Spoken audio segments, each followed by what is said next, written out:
Rainmaker 0909 here. What I did manage to do was I managed to run the container, my reservoir, clean out of electrolyte. See the reservoir right there?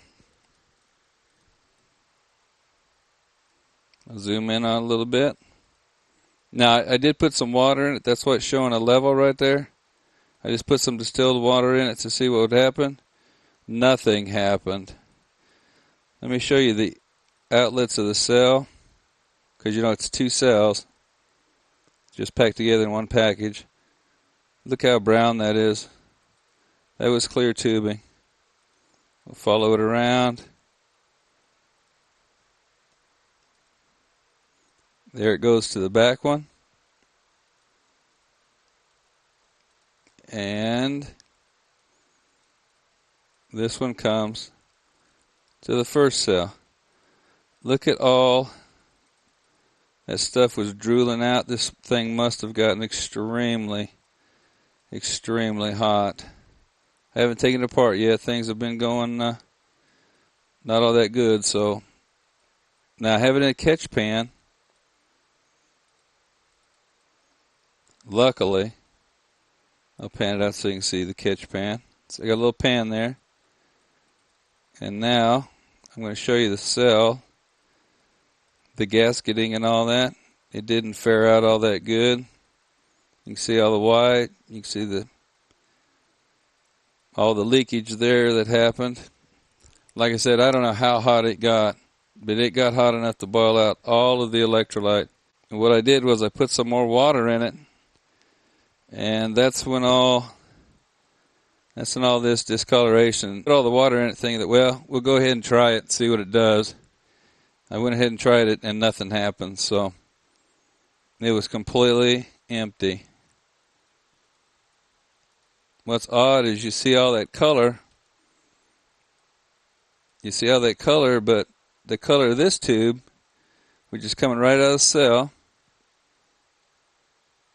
comes right out of that right there, comes around, down and into the big bubbler. Okay? Big bubbler doesn't look like it took too much of a hit.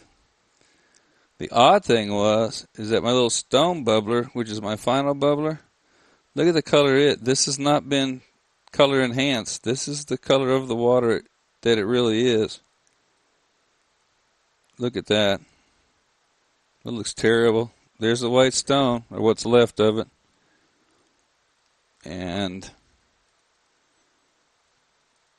zoom back out. You can see the configuration is just like it was before. You can see the cell, big bubbler. You see the cell, the big bubbler, and that's as white as it'll go. So, my hint is don't do this. Don't let it run out of water. Now, here's something else. That line comes from the big bubbler, goes over into the smaller one with the air stone, right? It's clear. See? It's clear. So that one's clear. The line going into the big bubbler is clear. And look what happened to the one that goes to the cell. It has discolored, turned brown. Look at all the leaks. Like I said, I don't know how hot it got. I forgot it was running, and I had to take off for quite a while. I accidentally left it on. And this is what I come back to. No fuses, experimental state, no overrides, no protection, no nothing. And this is what I come back to. It ran about around 16 to 18, maybe 24 hours. And it managed to cook itself. There wasn't any cooling except for ambient temperature. There was no air going across it. And it just turned bad. Now it has 6 neutrals instead of 7. I couldn't get the output.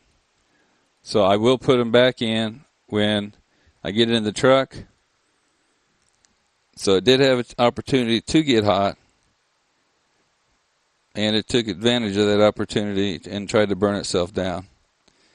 It doesn't seem like it bowed the Lexan. The bolts are still snug. Well, actually, they're finger tight.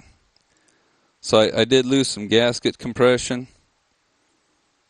So my suggestion is don't do what I did and leave it running. Even in an emergency, which this was, I should have had some sort of temperature or low flow or low level indicator, and I didn't do any of that stuff. I planned on it. I didn't take the time to put it on, and this is the price that I pay. Anyway, hey, it's the Rainmaker 0909. Remember, do not make this mistake.